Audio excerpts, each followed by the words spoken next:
एक बार फिर से स्वागत है टी हिंदी यूट्यूब चैनल में। और दोस्तों आज हम बात करेंगे लोन मोरेटोरियम 3.0 को लेके। क्या आपको अब लोन मोरेटोरियम 3.0 मिलेगा या नहीं? क्योंकि दोस्तों कल 21 अगस्त को आरबीआई गवर्नर शक्तिकांत दास जी का टीवी चैनल ने इंटरव्यू किया, वो भी हिंदी के अंदर। उन्होंने इस चीज को लेके क्या कहा है, क्या अब आपको लोन मोरेटोरियम 3.0 मिलेगा या फिर किसी भी टाइप की अब राहत मिलेगी या नहीं? क्या हमें सरकार से, आरबीआई से कोई उम्मीद अब करनी चाहिए या नहीं? क्योंकि आरबीआई गवर्नर के इंटरव्यू ने बहुत सारे रास्ते बंद कर दिए। अब बहुत सारे रास्ते बंद कर दिए कि अब हमें लोन मोरेटोरियम 3.0 मिलेगा या नहीं।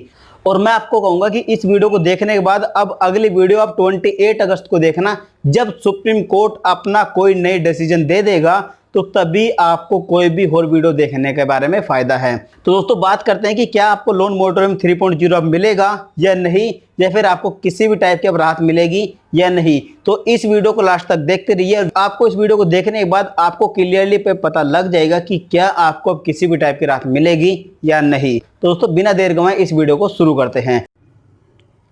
सब्सक्राइब कीजिए टीआई हिंदी यूट्यूब चैनल को और इस बेल आइकन को दबाना बिल्कुल ना भूलें ताकि आपको नई वीडियोस की जानकारी मिलती रहे। नमस्कार दोस्तों, मैं हूं रविंद्र, आप देख रहे हैं टीआई हिंदी यूट्यूब चैनल। दोस्तों आज की डेट में हर किसी को पता है कि सिचुएशन क्या है। हमारी अर्थव्यवस्था डाउन जा रही है, बहुत डाउन जा रही है। बहुत सारी कंपनी बंद होने की कगार पे खड़ी है और बहुत सारी कंपनी तो बंद हो भी चुकी हैं।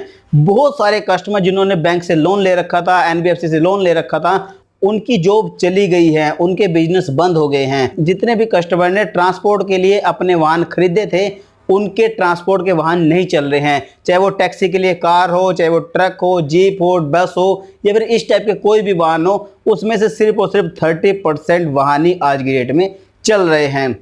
दोस्तों इस चीज को लेके हमें भी सरकार से क्वेश्चन करना चाहिए कि क्या आपको ये चीज नहीं पता या फिर आरबीआई को नहीं पता कि आपको इन कस्टमर को कुछ राहत देनी चाहिए या नहीं। और दोस्तों सरकार से भी क्वेश्चन करना चाहिए कि क्या आपको इन कस्टमर के बारे में नहीं पता कि जिन्होंने इस टाइप के लोन ले रखी है वो अपनी ईएमआई कहां से पे करेंगे। तो दोस्तों सबसे बड़ा क्वेश्चन ये है कि कल आरबीआई गवर्नर जी का, श्री शक्तिकांत दास जी का कल टीवी पर इंटरव्यू आया और उसको मैंने बड़े ध्यान से देखा। उन्होंने एक बात तो साफ साफ क्लियरली मेंशन कर दी कि बैंक की हालत खराब है और अब आपको किसी भी टाइप का लोन मोरेटोरियम नहीं मिलेगा। लेकिन दोस्तों उन्होंने एक बात कह दी कि अगर बैंक चाहे तो आपको किसी टाइप की राहत दे सकता है। लेकिन यहाँ पर सवालिया निशान ये खड़ा होता है, लेकिन दोस्तों सबसे बड़ा सवालिया निशान यहाँ पर यह खड़ा होता है कि क्या कोई भी बैंक आपको किसी भी टाइप की राहत देने के लिए तैयार है? क्या कोई भी एनबीएफसी, जितनी भी कंपनीज हैं, ये जितनी भी एनबीएफसी कंपनी है या फिर प्राइवेट कंपनी है या फिर दोस्तों जितने भी माइक्रो फाइनेंस है या फिर इस टाइप की जितनी भी कंपनी है, क्या ये आपको किसी भी टाइप की राहत देने के लिए तैयार हैं? जहां तक मुझे पता है कि जितने भी कस्टमर के मेरे पास कॉल, मैसेज या फिर जितने भी कस्टमर को मैं जानता हूं, किसी भी टाइप की ये कंपनियां, चाहे वो एनबीएफसी हो, चाहे वो प्राइवेट बैंक हो, चाहे वो सरकारी बैंक हो, किसी भी टाइप की राहत देने के लिए तैयार नहीं है। और एनबीएफसी और माइक्रो फाइनेंस तो ये चाहता है कि ये लोग अपनी ईएमआई अगले 1-2 महीने तक पे ना करें और मैं इनके ऊपर पेनल्टी के तौर पे इतना ज्यादा इंटरेस्ट लगा लूं कि सरकार भी कुछ ना कह पाए और ये लोग भी कुछ ना कह पाए और मेरी अच्छी खासी इनकम हो जाए। जितनी भी एनबीएफसी कंपनी है, इनकी इनकम पेनल्टी के तौर पे ये आपसे इतना ज्यादा पैसे वसूल लेते हैं कि कहने की हद नहीं है। इतनी तो कई बार आपकी ईएमआई भी नहीं होती जितनी ये पेनल्टी लगा देते हैं। तो दोस्तों सवाल ये निशान ये होता है कि क्या सरकार को इस सिचुएशन के बारे में नहीं पता? क्या आरबीआई गवर्नर श्री शक्तिकांत दास जी को इस सिचुएशन के बारे में नहीं पता? या फिर दोस्तों सारे के सारे अपना भार दूसरे के ऊपर डालने पे लगे हुए हैं?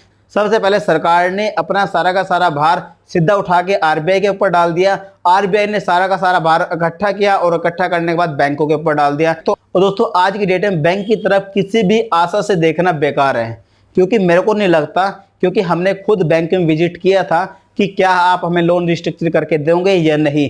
दोस्तों आपको ये क्वेश्चन सुनने में बहुत ही अजीब लगेगा। बैंक के कर्मचारियों ने हमें पता क्या कहा है कि लोन रिस्ट्रक्चर होता क्या है। बैंक के कर्मचारियों ने हमें यह कहा कि होता क्या है लोन रिस्ट्रक्चर। और यहाँ पर दोस्तों मैं आपको बता दूं कि इससे पहले भी लोन रिस्ट्रक्चर बहुत बार हो चुका है। जो सबसे बड़े लोन रिस्ट्रक्चर हुए हैं जो आरबीआई ने और बैंकों ने किए हैं, वो शुरू में मैं आपको बता दूं, पिछले 10-15 साल के बारे में बता देता हूं कि सन 2008-9 में लोन रिस्ट्रक्चर हुआ, 9-10 में भी हुआ, और दोस्तों सन 2011 और 12 में भी हुआ। उसके बाद दोस्तों 16-17 में भी हुआ, और दोस्तों सन 2018 और 19 में भी हुआ। और दोस्तों आज सन 2020 में बैंक के एम्प्लॉय ये बोलते हैं कि लोन रिस्ट्रक्चर होता क्या है। और हमने बैंक के एम्प्लॉय से ये बात कही भी कि इससे पहले भी लोन रिस्ट्रक्चर होते रहे हैं, तो क्या आप हमें हमारे लोन को रिस्ट्रक्चर करके दोगे? क्या आप हमें 2-4 महीने का टाइम दोगे या नहीं? बैंक ने साफ साफ मने कर दी, साफ साफ मने कर दी बैंक ने। और जितनी भी एनबीएफसी कंपनी है ना, ये तो भाई साहब पूछो ही मत, ये तो इतना ज़्यादा पेनल्टी वसूल रही है, कहने की हद नहीं है यार, मेरे को समझ नहीं आ रहा।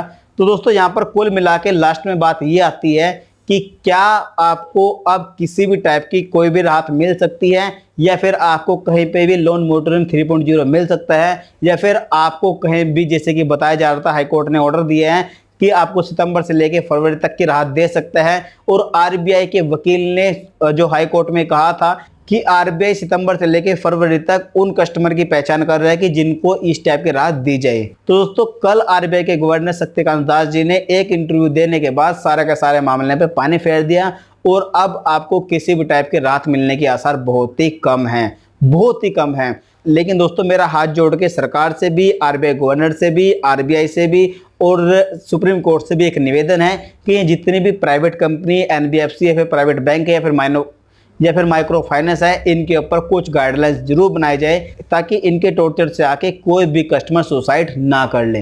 पता नहीं दोस्तों आपको वीडियो पसंद आई है या नहीं, अगर आई हो तो लाइक जरूर कर देना। और दोस्तों अगर आपके पास कोई भी कोई क्वेश्चन या फिर सजेशन है तो नीचे कमेंट बॉक्स खुलिए, कमेंट बॉक्स में कमेंट कर दीजिए, आपको साथ साथ रिप्लाई कर दिया जाएगा। इस वीडियो को देखने के लिए आपका बहुत बहुत धन्यवाद। अगली बार फिर किसी वीडियो में मिलेंगे, जब तक देखते रहिए हिंदी। जय हिंद, वंदे मातरम।